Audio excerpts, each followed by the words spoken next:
ये युधिष्ठिर,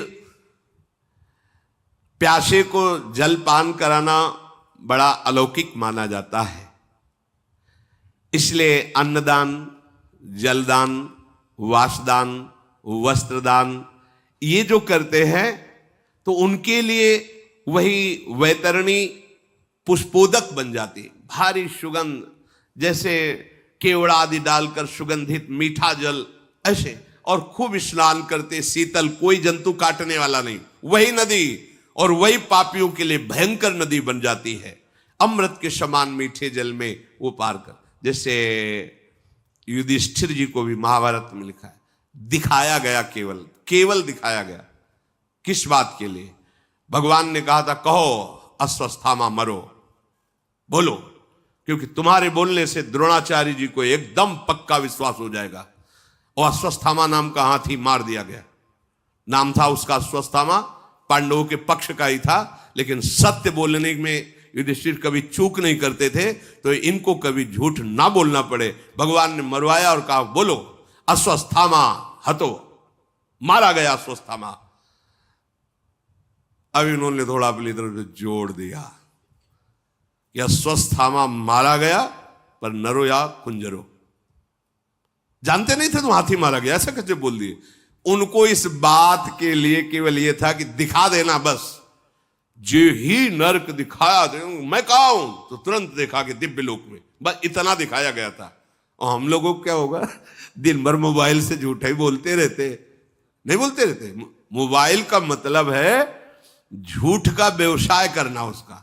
हम तो सुना है ना, पास की गली से बोल, आगरे से बोल रहा हूं, अभी आज तो नहीं मिल सकता आपसे, तो आप कब तक आएंगे? देखते हैं कल तक आ जाएंगे। और खड़े यही हैं, पास में खड़े हैं। हाँ कह दो नहीं है यहाँ पास, वो तो यहाँ नहीं है। मतलब झूठ का एक बहुत बड़ा, मोबाइल देखो ना आप लोग, देखो ना, हाँ झूठ का बहुत बड़ा।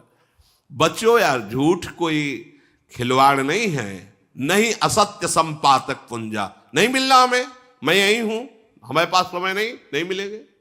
पर इतनी हिम्मत तो तभी होगी जब धर्म में चलोगे, नहीं तो भय लगेगा। महाराज, इस प्रकार विधि पूर्वक जो अपने जीवन को ठीक से चलाता है उसको नरक जाना ही नहीं पड़ता। कुछ भी हो गया हो, हमारी बात मान लेना।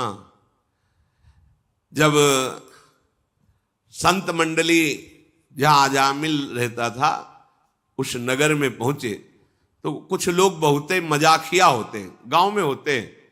मतलब उनका दिन भर का काम ही यही होता है, खा पी के चौराहे पे बैठे रहना, जो फंसे उसकी भी हंसी मजाक कर, कुछ काम तो है ले, तो उनका काम ही होता है। तो संत जन मिले, उनका कोई उत्तम ब्राह्मण मिलेगा इस गांव में जहां हम भिक्षा ले सकते हैं। ब्राह्मणों को इसलिए पूछते थे कि मदिरापान, मांस त्याग, सत्कर्म में लगना, ज्यादा ऐसा भाव पहले ऐसा था। तो उन्होंने कहा हमारे यहाँ बहुत बढ़िया उत्तम ब्राह्मण है अजामिल जी, गांव के बाहर रहते हैं, और वैश्यागमन, हिंसा करना, मांस खाना, मतलब एकदम निकृष्ट गति को प्राप्त थे। तो एक बगीचा था सामने, वहां रुक गए। थोड़ी देर में देखा तो एक हिरन को मारे हुए बूढ़ा अजामिल आ रहा था। सामने देखा, संत दरस जिम पातक, संत मेरा कैसे ऐसा भाग्य हो सकता है कि मेरे यहां संत पधारे। संत के दरस परस अगनाश, तभी विचार उत्पन्न हो, दर्शन मात्र से काम बन जाए। दरस परस अगनाश, और कहीं वास करो निज संग, अगर उनके संग कुछ क्षण रहने को मिल जाए, बैठने को मिल जाए, 4 कदम चलने को मिल जाए। अजामिल रो पड़ा, चरणों में गिरा, मेरा जीवन नष्ट हो गया महाराज। यद्यपि मैं उत्तम कुल में जन्मा था, धर्माचरण करता था, पर वैश्या के संग से आज मैं बहुत पतित हो चुका हूं। ये संत दर्शन का फल होता है, अपनी कमियां पूरी दिखाई देने लगना। संतों ने कहा मैं समझ गया, तुम चिंता मत करो, क्या तुम भगवान का भजन कर सकते हो थोड़ा? उनका बिल्कुल नहीं, इतना हृदय गंदा हो गया है कि हम सोच भी नहीं सकते कि 5 मिनट बैठ करके भगवान का नाम ले, हमारे अंदर सामर्थ्य नहीं। अच्छा, तो मैं देख रहा हूं कि तुम्हारे से अभी एक पुत्र और होगा, तुम उसका नाम नारायण रख देना, बस इससे कल्याण हो जाएगा। ये बात उनके हृदय में बैठ गई। कुछ दिनों बाद जब पुत्र हुआ उसका नाम नारायण रखा। संतों की कृपा से मोह तो था ही और मोह हो गया, अत्यंत आसक्ति।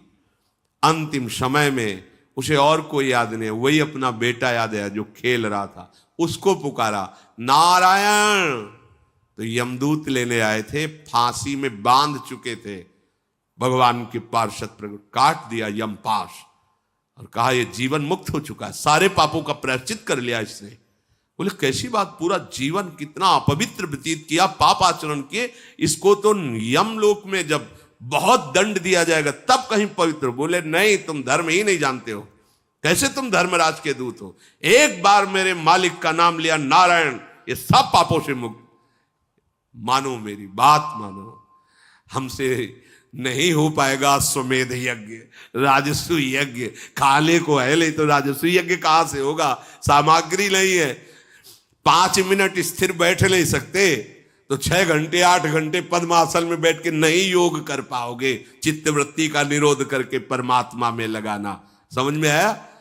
एक उपाय है केवल, राम राम कृष्ण कृष्ण हरि हरि राधा राधा शिव शिव, जो तुम्हें गुरु ने दिया हो, जो नाम हमारे भगवान के सब नाम सामर्थ्यशाली, निहाल हो जाओगे। बात मान